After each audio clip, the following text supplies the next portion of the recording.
사실은 통장을 빌려달라고 한 사람이 그 목적을 숨길 수 있거든요. 같이 공범이 될 수가 있습니다. 업무상 횡령이랄지 아니면 일반 투자 관련해서 통장을 빌려주게 되면, 그렇지만 경찰에 계속 불려다니고 검찰 가서 조사받고,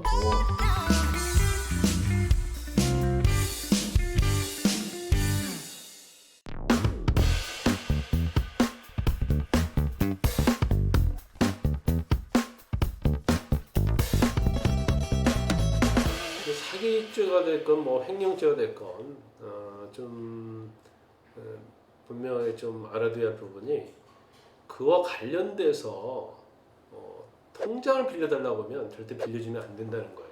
왜냐하면 사실 뭐 아는 사이, 형제 사이에서 통장을 빌려달라, 그래서 통장을 빌려줬는데 무슨 목적인지 잘 모르고 빌려줬다 그랬지, 아니면 사실은 통장을 빌려달라고 한 사람이 그 목적을 숨길 수 있거든요. 그럼에도 불구하고 통장을 빌려줬어요.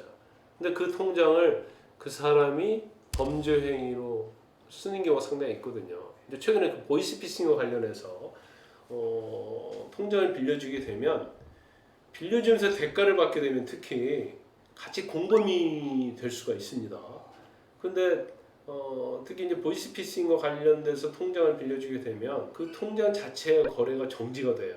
그래서 본인이 굉장히 피해를 입을 수 있고, 더구나 보이스피싱인 거 알면서도 빌려줬다고 한다면 보이스피싱을 한 사람들과 공범관계가 형성이 되기 때문에 경우 따라서 구속되는 경우도 굉장히 있고요. 보이스피싱에서 피해를 본 사람에게 본인이 배상을 해줘야 하는 그런 경우도 있기 때문에, 첫째는 통장은 절대 빌려줘서는 안 되고, 만약에 불가피하게 빌려주게 되면 그 목적을 알아야 하고, 거기에 돈 거래가 어떻게 되고 있는가를 본인이 반드시 관리 감독을 해야 합니다. 근데 업무상 횡령이랄지 아니면 일반 투자 관련해서 통장을 빌려주게 되면 결국 그 돈을 입금하는 사람의 입장에서는 왜 자기 통장을 쓰지 않고 남의 통장을 쓸까? 본인의 통장을 빌려주게 되면 사실 돈을 입금한 사람의 입장에서는 왜 자기 통장을 쓰지 않고 남의 통장을 쓸까 하는 의구심을 가질 수밖에 없거든요. 근데 결과적으로 돈을 입금했는데 불구하고 약속대로 이행이 안 되면 결국 그 사람 입장에서는 통장을 빌려준 사람도 공모관계에 있지 않느냐. 그래서 통장 빌려준 사람과 돈을 실질적으로 받은 사람을 같이 공범으로 고소하는 경우가 많이 있어요. 그런데 그 통장이 어떤 목적으로 쓰이는가에 대해서 전혀 모르고 빌려줬다고 한다면 죄는 되지 않죠.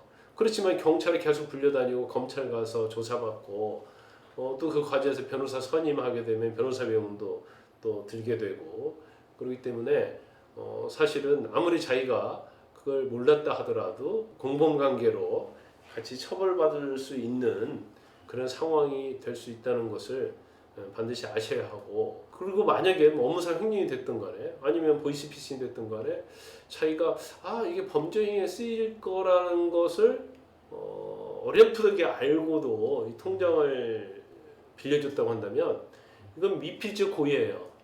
그러니까 명확하게 확정된 고의는 아니지만 이 통장을 통해서 범죄 행위를 할 것이야, 아마 그럴 것이야. 그러면 우리 현행 법칙에는 미필적 고의도 고의범으로 처벌하거든요.